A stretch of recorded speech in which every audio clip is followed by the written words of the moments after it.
और खूबसूरत गुफ्तगू समात करेंगे। थोड़ी देर के लिए मैं आपके सामने हाजिर हूँ।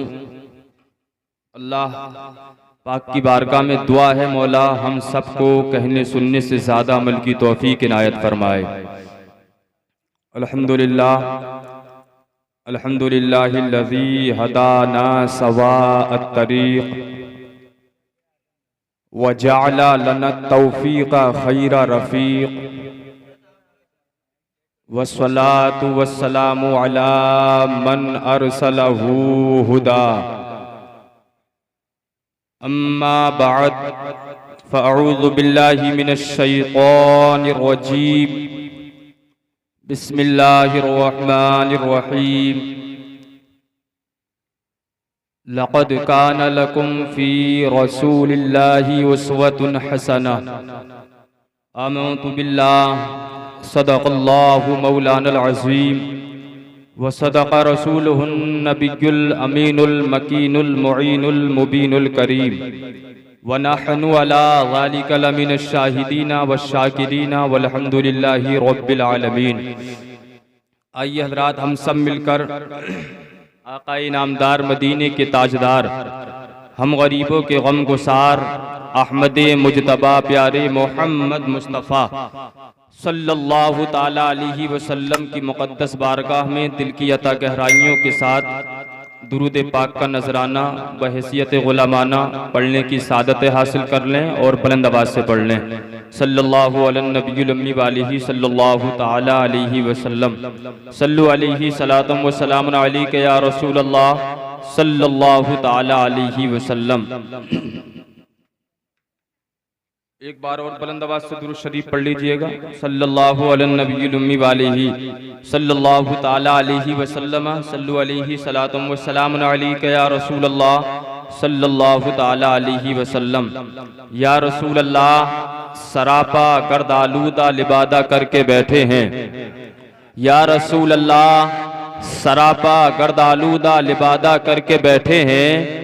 तेरे कूचे में मरने का इरादा करके बैठे हैं। तेरे कूचे में मरने का इरादा करके बैठे हैं। भरोसा है मसीहाई पर तेरी इस कदर आका।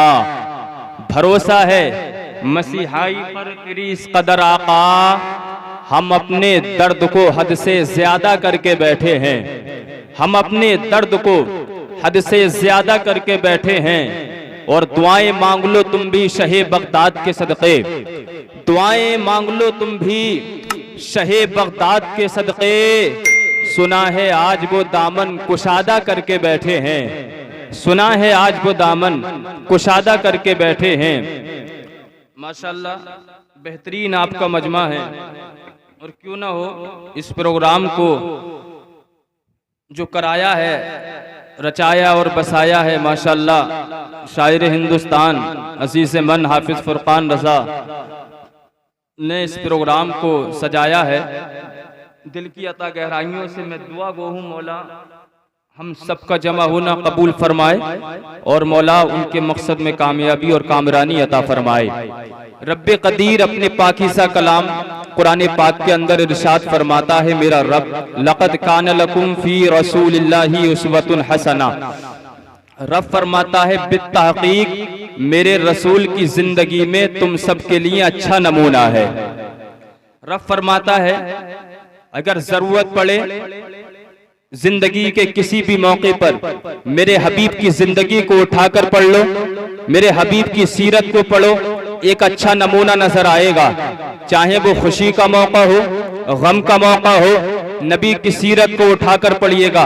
सुबह में जिंदगी कैसे गुजारनी है, नबी की सीरत का मुताला करेंगे, बात आया हो जाएगी। दोपहर में जिंदगी किस तरह गुजारनी है, नबी की सीरत का मुताला करेंगे, बात आया हो जाएगी। शाम में किस तरह जिंदगी गुजारनी है, नबी की सीरत पाक का मुताला करेंगे, बात जाहिर हो जाएगी। अगर जिंदगी के किसी भी गोशे में, किसी भी लम्हे में अगर जरूरत पड़े आइडियल की, जरूरत पड़े नमूने की, तो किसी दुनियादार की सीरत को मत पढ़िएगा, दुनिया के क्रिकेटर की सीरत के चक्कर में मत पढ़िएगा। अगर पढ़ना है तो मदीने वाले आमीना के लाल की सीरत को पढ़िएगा। अल्लाह की कसम ऐसा नमूना नजर आएगा, ऐसा नमूना नजर आएगा। और अगर आपने पढ़ने के बाद में अमल भी किया, मदीने वाले आका की सीरत पर अमल करने के बाद में अपने आप को अमली जामा पहनाया और मुस्तफा के सच्चे गुलाम बन गए, इंशाअल्लाह तबारक व तआला नबी के गुलाम बनने के बाद में नबी की गुलामी का पट्टा जब अपने गले में डालकर जिंदगी को बसर करोगे, जब तक जिंदे रहोगे इज्जतदार कहलाओगे, मरने के बाद इंशाअल्लाह जन्नत के हकदार कहलाओगे। तो आप भी थोड़े से बोलेंगे तो बात अच्छी बनेगी, मोहब्बत से बोल दें जरा सुभान अल्लाह। माशाअल्लाह अच्छे लोग हैं सब, स्टेज वाले भी मुताहर्रिक हैं माशाअल्लाह। मौलाना इरफान साहब करम फरमा तशरीफ फरमा है, इमाम साहब है ना। तो नबी की सीरत को हम उठाकर पढ़ें। आप दुनियावी एतबार से देखें, प्रैक्टिकली तौर पर, अमली तौर पर हमें अगर दुनियावी एतबार से किसी फन में अगर माहिर होना हो तो हम क्या करते हैं, जो शख्स का जो इस फन में माहिर इंसान होता है उसके पास जाते हैं और जाने के बाद में शरफ़े तलम्मुस हासिल करते हैं, शागिर्दी इख्तियार करते हैं। उसके बाद में कुछ दिन गुजरते हैं, हम भी उस फन में माहिर होते हुए नजर आते हैं। मिसाल के तौर पर अगर हम एक राज मिस्त्री बनना हो, अगर हम ये चाहते हैं कि हम राज मिस्त्री बन जाएं, तो पहले क्या होगा, किसी अच्छे मिस्त्री के पास जाने के बाद में हमें शरफ़े तलम्मुस हासिल करना पड़ेगा, हमें शागिर्दी इख्तियार करना पड़ेगी। कुछ दिन हम सीखेंगे, आहिस्ता आहिस्ता हल्के हल्के सीखते सीखते एक दिन माहिर मिस्त्री बनते हुए नजर आएंगे। अगर आप चाहते हैं कि आप 4 व्हीलर के अच्छे ड्राइवर बन जाएं, माहिर ड्राइवर बन जाएं, तो आपको एक अच्छे ड्राइवर की आपको शागिर्दी इख्तियार करना पड़ेगी, उससे सीखना पड़ेगा। चंद दिन गुजरेंगे, आप भी अच्छे ड्राइवर बनते हुए नजर आएंगे। आप चाहते हैं कि एक माहिर हाफिज बन जाएं, मजबूत हाफिज बन जाएं, तो किसी अच्छे हाफिज की बारगाह में ज़ानिउ अदब तय करना पड़ेगा। चंद दिन कुरान पाक को ज़बानी याद करना पड़ेगा। 1-2-3 साल गुजरेंगे, आप माहिर हाफिज बन जाएंगे, मजबूत हाफिज बन जाएंगे। अगर आप चाहते हैं कि कुरान पाक को सही मानों में पढ़ना आ जाए, कुरान पाक को बितजवीद पढ़ना आ जाए, कवाइद और सिफात की रियायत करते हुए कुरान पढ़ना आ जाए, तो माहिर कारी की बारगाह में जाना पड़ेगा। जाने के बाद में उसकी बारगाह में शरफ़े तलम्मुस हासिल करना पड़ेगा, आप माहिर कारी बनते हुए नजर आएंगे। अगर आप चाहते हैं कि कुरान पढ़ तो लिया है, इसके मानी से भी हम वाकिफ हो जाएं, इसके मफहूम से भी वाकिफ हो जाएं, इसके मतालीब से भी हम वाकिफ हो जाएं, तो किसी माहिर आलिम की बारगाह में जाना पड़ेगा। माहिर आलिम की बारगाह में जाने के बाद में ज़ानिउ अदब तय करने के बाद में आप चंद साल बाद माहिर आलिम बनते हुए नजर आएंगे। लिहाजा जिस भी डिग्री में आप चाहते हैं कि हम माहिर हो जाएं, तो उसके माहिर के पास जाने के बाद में आपको शागिर्दी इख्तियार करना पड़ेगी। अगर आप चाहते हैं कि नबी के सच्चे गुलाम बन जाएं, तो आइएगा, नबी का सच्चा गुलाम बनने के लिए, मुस्तफा का सच्चा वफादार बनने के लिए नबी की सीरत को पढ़ना भी पड़ेगा, उस पर अमल करना भी पड़ेगा। नबी की सीरत को पढ़ के अगर आपने अमल कर लिया, दुनिया और आखिरत अल्लाह पाक दोनों को रोशन फरमा देगा।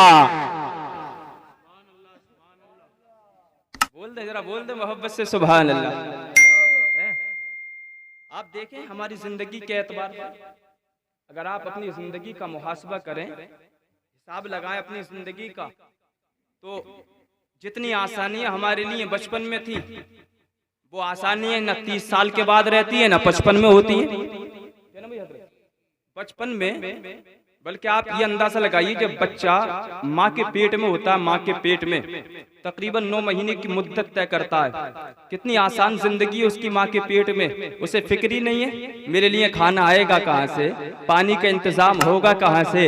अल्लाह ने ऐसे गैब से इंतजाम फरमा दिए कि जो माँ की ग़िज़ा होती है उसी के जरिए अल्लाह बच्चे की भी परवरिश करता है।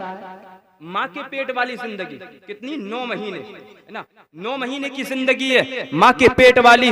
रिस्क इतना आसान है, फिक्र ही नहीं है, फिक्र नहीं है। जैसे माँ ग़िज़ा खा रही है, बच्चे का खुद ब खुद इंतजाम हो रहा है। क्या शान है मेरे रब की, क्या अल्लाह ने क्या इंतजामात अता फरमाए हैं। अल्लाह की कसम मेरे भाइयों, 9 महीने माँ के पेट में बच्चा रहा। अब जैसी बच्चे की पैदाइश होती है, विलादत होती है, बच्चा छोटा होता है, कम सिनी के आलम में होता है, कोई फिक्र नहीं है। दूध पीने को कहां से आएगा, खाना कहां से आएगा, पानी के इंतजाम होगा कहां से, बेफिक्र है। न 9 महीने माँ के पेट में कोई फिक्र थी, न अब कई साल तक जब तक शरीयत का मुकल्लफ नहीं है, न खाने की फिक्र है, न पीने की फिक्र है, बेफिक्र घूम रहा है ना। लेकिन जैसे ही ये बच्चा शरीयत का मुकल्लफ होता है, अब इसके लिए खाने की भी फिक्र हो जाती है, रिस्क के इंतजाम करने की भी फिक्र हो जाती है। वजह क्या है? वजह मैं आपको बताऊंगा, जरा मोहब्बत से बोले सुभान अल्लाह।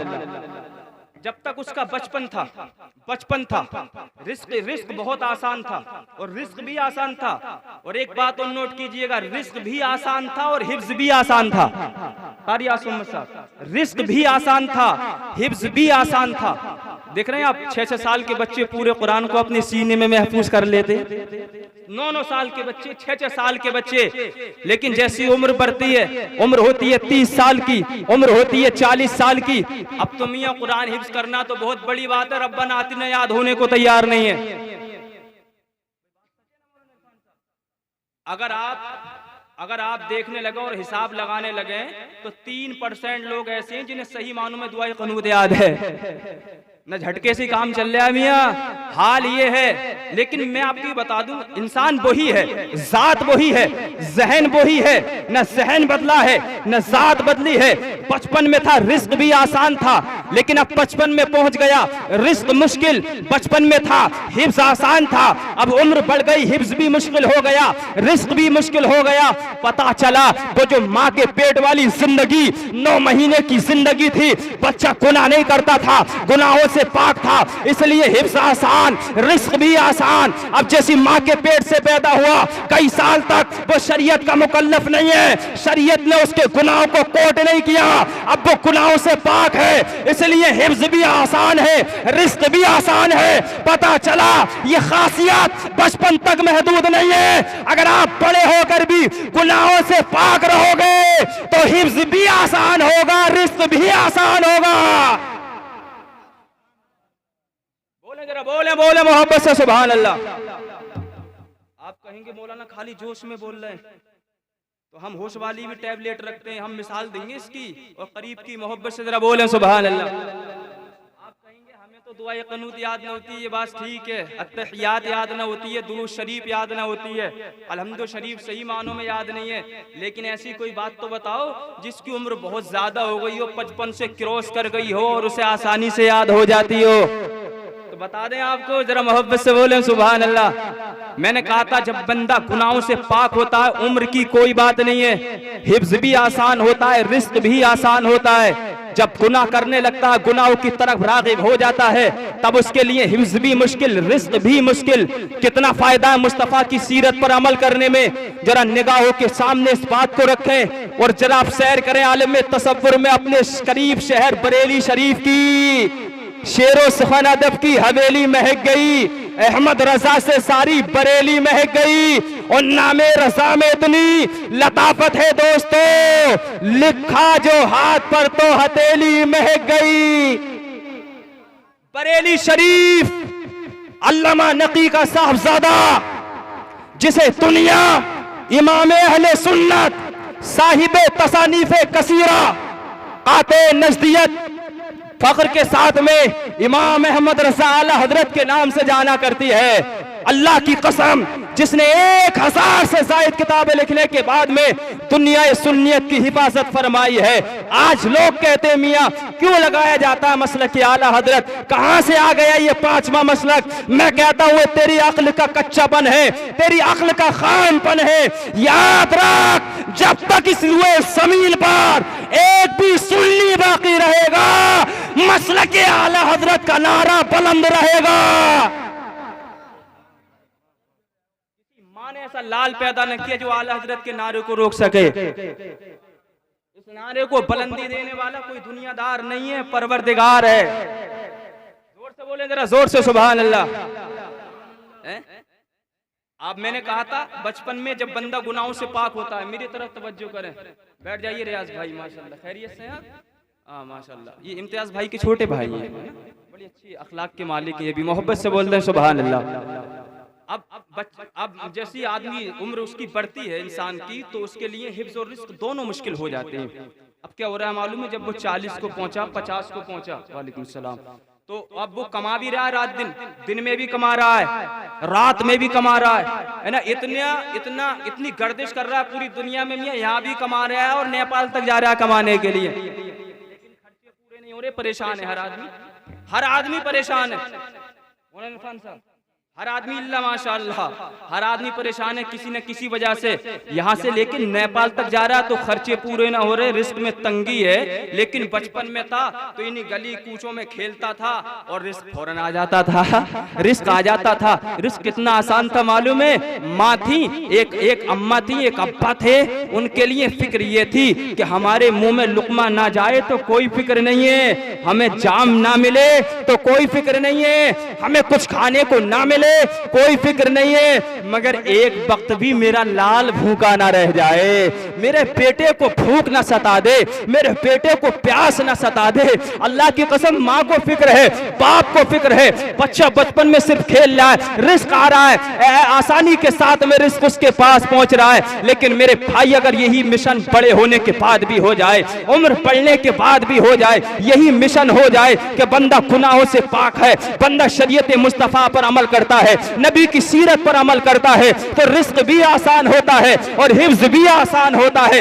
आप कहेंगे मिसाल बताइएगा, ऐसा अगर हुआ हो तो आइए बरेली शरीफ में, कौन नहीं जानता हुजूर ताजुश शरिया के लिए, उनकी उम्र शरीफ 70 से प्लस है, 70 से प्लस उम्र शरीफ है। दिल में आया हिफ्ज करूंगा, इन आंखों की बीनाई कम हो चुकी है, एक कुरान को पढ़ के सुनाता है, एक कुरान को पढ़ता है, हुजूर ताजुश शरिया मुलाहजा फरमाते हैं, और जैसे जैसे कारी कुरान को पढ़ता जाता है, मेरे ताजुश शरिया भी पीछे पीछे वैसे ही पढ़ते चले जाते हैं, वैसे ही पढ़ते चले जाते हैं। और तकरीबन 70 साल की उम्र में मेरे ताजुश शरिया ने बता दिया, अगर बंदा गुनाहों से पाक है तो उसके लिए रिस्क भी आसान होता है, हिफ्ज भी आसान होता है। बोले यार, ताजुश शरिया के नाम पर तो बोल जाए जरा सब लोग मोहब्बत से सुभान अल्लाह। तकरीबन 70 साल की उम्र शरीफ ने हिफ्ज किया मेरे ताजुश शरिया ने। भाई आजकल है ना, हमारे जो बड़े लोग हैं उनका हाल यही है, उन्हें दुआए क़नूत याद नहीं है, नमाज जनाजा तो इल्ला माशाअल्लाह बहुतों को याद नहीं है, नमाज के तरीके याद नहीं है, इतना मुश्किल हो जाता है। कहते हैं हमसे तो लफ्ज कहने ही नहीं आते। एक इमाम साहब एक दूल्हा को निकाह पढ़ा रहे, निकाह तो वहाँ मौलता सभी कलमे पढ़ा कर रहे, तो उन्होंने कहा भाई निकाह में वो लफ्ज है युहयी, तो उन्होंने कहा ये लफ्ज पढ़, उन्होंने कहा युहयी, तो दूल्हा भी इतना इंटरनेशनल था, वो कह रहा होए होए। ऐसा माहौल हो गया कि उसकी जबान इतनी मोटी हो गई, अल्लाह की कसम के जबान से कोई लफ्ज निकलने को तैयार नहीं है यार। हाँ रईस भाई सच्ची बात है, जबान पर लफ्ज ही नहीं आते, पढ़ने की कोशिश कर रहा है, डरा हुआ है क्या अच्छा करके पढ़ लूं तो अच्छा हो जाएगा, मगर जबान से लफ्ज याद नहीं हो रहे, कोशिश भी करता तो जबानी याद नहीं हो रहा। और मिसाल में बताता हूँ आपके लिए, मोहब्बत से जरा बोले सुभान अल्लाह। ये ताजुश शरिया की बात है, नबी राय आला हजरत की बात है, अल्लाह की कसम। आइए मैं आला हजरत की बात आपको बताता हूँ। आला हजरत अजीमुल बरकत इमाम अहले सुन्नत ने 1 महीने में हिफ्ज मुकम्मल किया, 1 महीने में हिफ्ज, और उम्र बड़ी हुई है, बचपन की उम्र नहीं है, 1 महीने में हिफ्ज मुकम्मल किया। और मुकम्मल करने का आलम यह नहीं है कि 11-11 बजे तक कुरान याद किया जाता है, बल्कि मगरिब से इशा तक कुरान का एक पारा आला हजरत देख कर पढ़ते थे, और उसी एक पारे को मेरे आला हजरत सुबह उस दरसगाह में उस्ताद को जाकर हिफ्ज सुना दिया करते थे। अगर नबी की सीरत पर अमल करोगे तो हिफ्ज भी आसान और रिस्क भी आसान, और अगर इससे हट जाओगे तो युह्यी की जगह होय कहना पड़ेगा। शरीयत को कोई बात जहन में फंसने वाली नहीं है, याद रखिएगा मेरे भाइयों। छोड़ दो इस खुराफात के लिए, हमारा आपका जो फायदा है, हमारी आपकी जो भलाई है, वो नबी की सीरत पर अमल करने में भलाई है। मुस्तफ़ा की सीरत पर अगर हम अमल करेंगे तो इंशाअल्लाह दुनिया में भी चमकते रहेंगे, मरने के बाद कब्र और हश्र में भी इंशाअल्लाह चमकते रहेंगे। अल्लाह फरमाता है लक़द कान लकुम फी रसूलिल्लाहि उस्वतुन हसना। मेरा रब फरमाता है अपने पाकीज़ा कलाम के अंदर, मेरे बंदो मेरे रसूल की जिंदगी में तुम सबके लिए एक अच्छा नमूना है। आखिरी एक तारीख सुन ले छोटी सी, और बात इख्तिताम तक पहुंच रही है। मोहब्बत से कहते हैं सुभान अल्लाह। मेरे और तुम्हारे नबी की उम्र शरीफ है 5 साल। सब लोग बोलो कितनी? ये सिर्फ स्टेज वालों की नबी नहीं है, ये सब मुसलमानों के बराबर नबी है। तो आप भी बराबर बोलिए, कितनी उम्र शरीफ है? 5 साल की उम्र शरीफ। हमारा आपका बच्चा 5 साल का होता है ना, तो उससे सही मानों में बोलना भी नहीं आता। लेकिन ये हमारे तुम्हारे बच्चे की बात नहीं है, ये हबीब खुदा की बात है, ये इमामुल अंबिया की बात है। 5 साल की उम्र शरीफ हजरत हलीमा रज़ी अल्लाह ताला अन्हा के पास, अपनी रज़ाई वालिदा के पास है मुस्तफ़ा।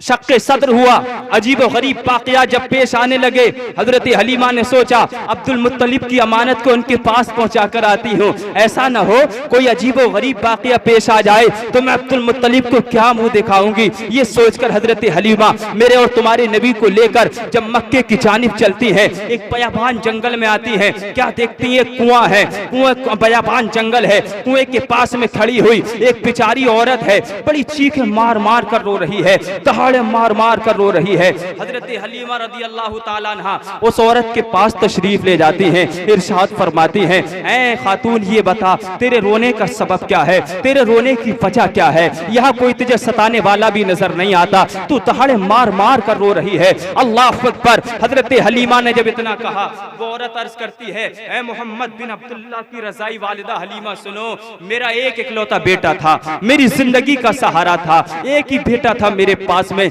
जो शिद्दत प्यास से तड़प रहा था। मैं अपने बेटे की प्यास बुझाने के लिए इस कुएं के पास लाई थी। शिद्दत प्यास का आलम था, मेरे बेटे ने ज्यादा प्यास होने की वजह से मेरी गोद में से इस कुएं के अंदर छलांग लगा दी है। मेरा बेटा इसी कुएं के अंदर गर्क होकर मर चुका है। ऐ हलीमा तुम ही बताओ, जिसके पास में एक ही बेटा हो और वो भी उसके सामने आंखों के सामने, वो भी उसकी आंखों के सामने ललक ललक कर दम तोड़ दिया हो, अगर वो न रोएगी तो क्या हंसेगी, क्या ठिट्टे मारेगी? हजरत हलीमा ने मेरे और तुम्हारे नबी की जानिब इशारा किया। 5 साल की उम्र मेरे तुम्हारे नबी की, इशारा किया बेटे इसकी मदद कीजिएगा। मेरे नबी मुस्कुराते हैं, अर्ज करते हैं अम्मी मैं गरीबों की मदद करने के लिए तशरीफ लाया हूँ, मैं यतीमों को सीने से लगाने के लिए आया हूँ। जब मेरी पैदाइश मक्के में हुई थी तब गरीबों ने कहा था हमें सहारा मिल गया है, बेवाओं ने कहा था हमें आसरा मिल गया है, सारे फलियों ने कहा था आज हमें इनाम मिल गया है, सारे नबियों ने कहा था आज हमें इमाम मिल गया है। मेरे नबी ने, मेरे और तुम्हारे नबी ने अंदाज तो देखे मुस्तफ़ा जाने रहमत का। आखिरी बात सुन ले, मोहब्बत से बोले सुभान अल्लाह। क्या अंदाज है नबी का। मेरे नबी अगर कहते कुएं के पानी ऊपर आ जा तो पानी ऊपर आ जाता, इसलिए कि जमीन से लेकर आसमान तक, तहतो सरा से लेकर अर्शे मौला तक मेरे और तुम्हारे नबी की हुकूमत है। अल्लाह ने इख्तियार कुल अता फरमाया मुस्तफ़ा के लिए, लेकिन नबी ने हुक्म नहीं दिया पानी के लिए, बल्कि क्या किया, थोड़ा सा अपना लुआब दहन थूक मुबारक कुएं के अंदर डाल दिया। मुस्तफ़ा का थूक मुबारक जैसे उस कुएं के पानी तक पहुंचता है, कुएं के पानी में जोश आता है और कुएं के पानी में जैसी उबाल आता है, उस उबाल के साथ साथ उस औरत का बेटा भी वापस आ गया। कुएं के पानी से जब वापस बेटा इसका आता है, उठकर खड़ा हो गया और मुस्कुराने लगा, मुस्तफ़ा के कदमों पर सर को रख दिया। 5 साल की उम्र शरीफ है मेरे और तुम्हारे नबी की। वो औरत अर्ज करती है, ऐ हलीमा ये बच्चा कौन है? ये तो बहुत अजीम शान बच्चा मालूम होता है, ये तो बड़ी अजमतों का हामिल बच्चा मालूम होता है, रफीउल मर्तबत बच्चा मालूम होता है। मेरे नबी की रज़ाई वालिदा ने जब इतना सुना, हलीमा ने कहा था औरत सुन, ये बच्चा आम बच्चा नहीं है, बल्कि ये वो बच्चा है जिसे परवरदिगारे आलम ने आदम से लेकर ईसा तक सारे नबियों का सरदार बनाकर भेजा है। आता ये आम बच्चा नहीं है। कितने 5 साल की उम्र शरीफ, हजरत हलीमा थोड़ी सी और आगे लेकर चली मेरे और तुम्हारे नबी को, किसी ज़रूरत से, तफसील से नहीं, मैं इख्तिसार के साथ बयान कर रहा हूँ। मेरे और तुम्हारे नबी को एक झाड़ी के पास छोड़ने के बाद में किसी ज़रूरत से चली जाती हैं। अबू जहल की सवारी जो मक्के से बड़ी तेज़ी के साथ आ रही थी, बड़ी तेज़ी के साथ में वो अबू जहल की सवारी आती है। उस टाइम वो अबू जहल भी नहीं था। अबू जहल तो नबी की दुश्मनी में बना है, नबी से दुश्मनी करके बना है। उस टाइम वो अबुल हिकम था। उस वक्त उसको हिकमतों का बाप कहा जाता था। मक्के के अंदर बड़ी धूमधाम थी इसकी, आ रहा था बड़ी तेजी के साथ में, बड़ी तेजी के साथ में। इसने देखा ये तो मेरे भतीजे मोहम्मद बिन अब्दुल्ला और ये बयाबान जंगल झाड़ी के पास में क्या कर रहे हैं। जल्दी से सवारी से उतरा, मेरे और तुम्हारे नबी को गोद में लिया, अपनी सवारी के पीछे बिठा लिया, खुद आगे बैठ गया। वो उसकी सवारी जो मक्के से बड़ी तेजी के साथ आ रही थी, बगैर सेंटर के चल रही थी, अब वो सवारी पर सेंटर मारता है, एड़े लगाता है, सवारी आगे बढ़ने का नाम ही नहीं लेती है। अबू जहल परेशान हो गया, ये सवारी मक्के से बड़ी तेजी के साथ आ रही है, रफ्तार के साथ आ रही है, अब ये सवारी आगे बढ़ने का नाम नहीं ले रही है। अचानक इसके जहन में ख्याल आया, मैं अपने भतीजे को आगे बिठाता हूँ, खुद पीछे बैठता हूँ। मेरे और तुम्हारे नबी को इसने आगे बिठाया, खुद पीछे बैठ गया। वो सवारी जो चलने का नाम नहीं ले रही थी, मुस्तफा को आगे बिठाया, सवारी रुकने का नाम नहीं लेती है। पता चला 5 साल की उम्र शरीफ में इमामुल अंबिया को, आमीना के लाल को सिर्फ इंसान ही नहीं बल्कि जानवर भी जानते हैं। ए अबू जहल, ये आमीना का लाल तेरे पीछे बैठने के लिए नहीं आया है, ये वो आमीना का लाल है जो सारे अंबिया की शबे मेराज में इमामत करने के लिए तशरीफ लाया है। अबू जहल, तेरी औकात क्या है? जब सब नबी शबे मेराज में जमा होंगे ना, तो सब मुक्तदी बनते हुए नजर आएंगे, यही आमीना का लाल इमाम बनता हुआ नजर आएगा। कलमा शरीफ पढ़ लें, बात लंबी हो रही है। हमारे मेहमान है हजरत कारी इम्तियाज बरकाती साहिब किबला और इमाम साहब किबला तशरीफ फरमा है। कलमा शरीफ पढ़ लें जोर से, ला इलाहा इल्लल्लाहु मुहम्मदुर रसूलुल्लाह अस्तगफिरुल्लाह रब्बी मिन कुल्ली ज़ंबिन व अतूबु इलैह।